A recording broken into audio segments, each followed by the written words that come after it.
And the Gordian gang is here. Good job giving birth. All right. Use this hand. Do it? Use this hand. There we go. All right. Good job, buddy. Good job. All right, thanks. Let me get this. This is going on YouTube, you know.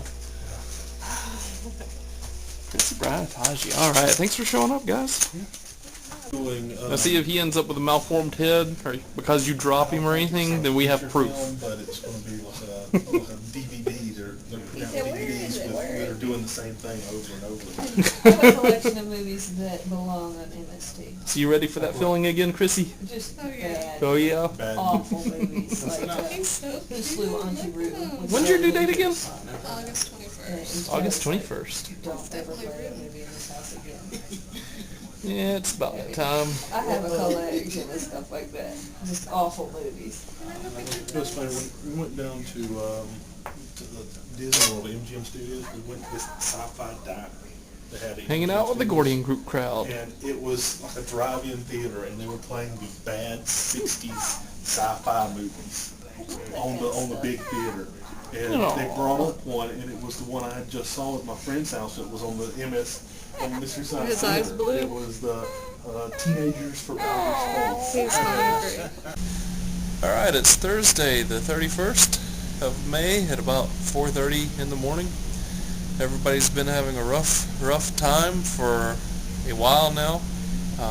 Eliah got circumcised yesterday at about, 10 o'clock in the morning or so, and he's had some complications since then. The bleeding won't stop, and it's just been an ongoing struggle of trying to get him to stop bleeding. And there's been, 4 or 5 nurses, 4 doctors, and 2 surgeons now that have been attending to him, sometimes 6 at a time. And he now has 12 stitches, or 13 stitches, and the bleeding still continued even after that. So they've applied silver nitrate to it to help stop the bleeding, and they look like things are under control at this point. They've still got to wait a few more hours, and we'll go from there. And I just feel so bad for my little man. But, Gosh, no, I just don't want to break your camera. oh no, don't worry about that. This is dawn. It is Thursday the 31st of May. It's about 7 o'clock in the morning. This woman has been helping us all night, and she has been so good to our little boy, and so nice. Well, it's my And she's been pleasure. very helpful. I'm about to tear up here, so I got to cut this off because That's all you've been an excellent lucky nurse. baby and So, lucky parents. Thank you very much for You're all your welcome. help, Dawn. Thank you. Poor little man. He's been through a lot lately.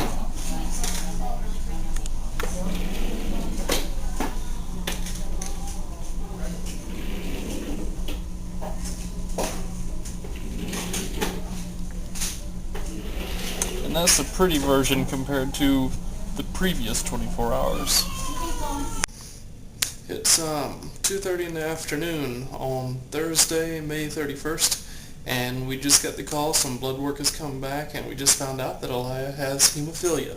So that's why he has been bleeding for 24 hours, and or actually longer than that. And they're going to transfer him to the NICU unit and hook him up with an IV to give him the clotting agent that he needs.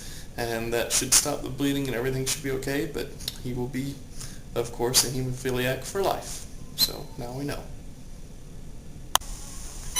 10 till 8 on Thursday, May 31st, 2007, and we're in the NICU, neonatal intensive care unit, with Mommy and Eliah, and he's got an IV hooked into his head, which is where he gets his,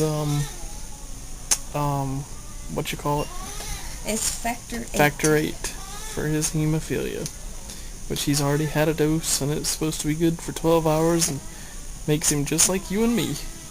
Or you and me, as long as you and me aren't hemophiliac. But he should be clotting, and the bleeding should be stopping from what we understand. And we're getting ready to put him back to bed because he's been sleeping anyway. So, good night, Eliah.